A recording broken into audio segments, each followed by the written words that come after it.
All right, welcome to our new channel, Reffing with the Sappers. We are super excited to be here with you. We are the Millsap family. To tell you a little bit about ourselves, we are grassroots soccer referees living in Roseville, California, and we are a family of referees who all work together. So my name is Scott. I originally got certified to referee soccer in 2019, so not that many years ago, about 5 years ago. But I do approximately 250 games a year, typically as the center referee, unless I'm helping out one of these people or working at the tournament with other senior referees. My name's Aaron, and I also got certified in 2019, and I do approximately 50 games a year, and I normally AR the games. And I'm the youngest of the family. I'm Katie, and I got certified in 2021. So I've only been a referee for around 2 years. But I do approximately 150 games per year as a CR and an AR. So, to tell you a little bit about the clubs we typically work, I mentioned that we live in Roseville, California. So, let's take a little bit of a look at the map. So, if we look on Google Maps, this is kind of the greater Sacramento, California region. If you look here in the upper right-hand corner, Roseville is kind of in this area right up here, right along Interstate 80. But we referee kind of in for clubs that are anywhere on this map. So, all the way over to Woodland over here in the left, all the way over here in Folsom, California, and all the way down here in Elk Grove. We referee this entire region for whichever clubs and the signers need our help. If you zoom out a little bit, you can kind of see Sacramento is in Northern California. So we are in the Central Valley, a great place for soccer. So clubs that we typically work with, these are listed in alphabetical order, not in order that we typically do the most games for, but really Roseville, Premier, Rockland, Placer, Loomis, Granite Bay, Folsom Lake, Blues. Those are some of the most common, and the others we do games for when they need us. We also sometimes travel for tournaments. So let's talk about what our channel guidelines are. Okay, so we'll review games where one of us is the CR, and we're willing to review games by other referees only if the referee requests that we do the games or participates in the review. We'll focus on referee performance. We're not reviewing the players or coaches, but if they do get a bit out of hand, we will mention that. And that We does will happen. mention That that. does happen. That is. But we're not trying to call them out, but if they call themselves out.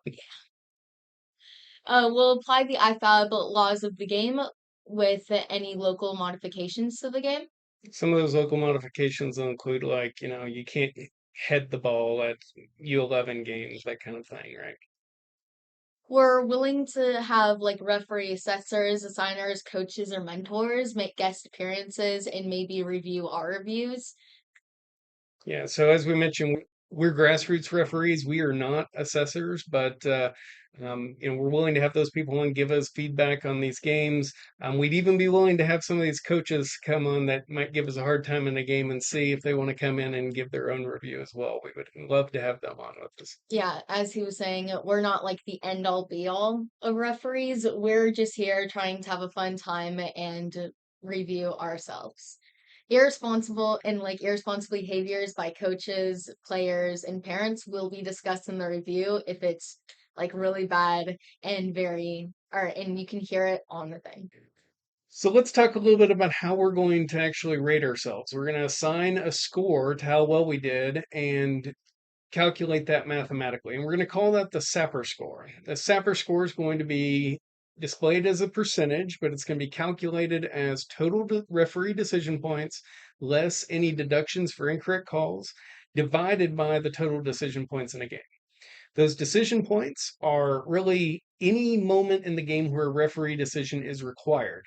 That includes no call decisions. So when something happens and maybe it's a foul, maybe it's not, and you have to decide to call it or not call it, that still counts in. We are going to exclude the out of bounds decisions. So things like throw ins, corner kicks, goal kicks, unless they're particularly noteworthy. We do understand that a lot of times parents and sideline people get most upset over the throw ins, but frankly, they're not that important generally for the game.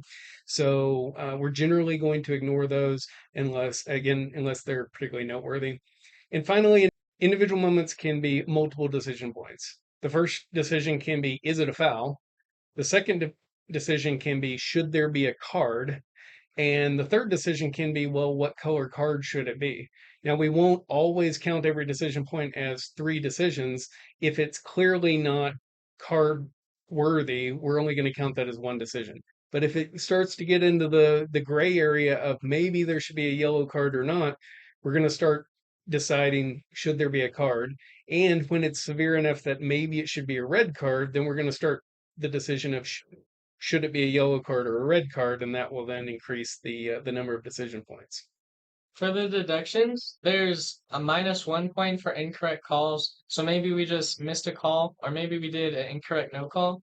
There's a -0.5 point for calls possibly wrong but not clear. So maybe we don't agree on a call, not all of us agree. Or maybe the camera doesn't get the foul clear enough, so we're just gonna give -0.5 point for that. And then there's a 2 times multiplier for deductions in a critical moment in the game. So maybe we got an incorrect PK call. Maybe we called it and it wasn't a PK, or maybe we did an incorrect no call for a PK.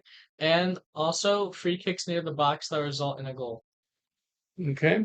So, as an example of how this might work, if we review a game where there's a total 42 decision points throughout the game, and throughout that game, we decide that two of those calls were clearly wrong.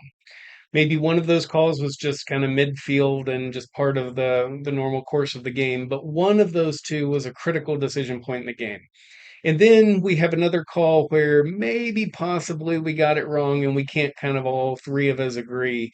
In that case, the Sapper score would be 42 decision points minus 3.5, and that minus 3.5 is 1 for the incorrect regular call, minus 2 for the incorrect critical decision, and minus half a point for maybe we got one wrong.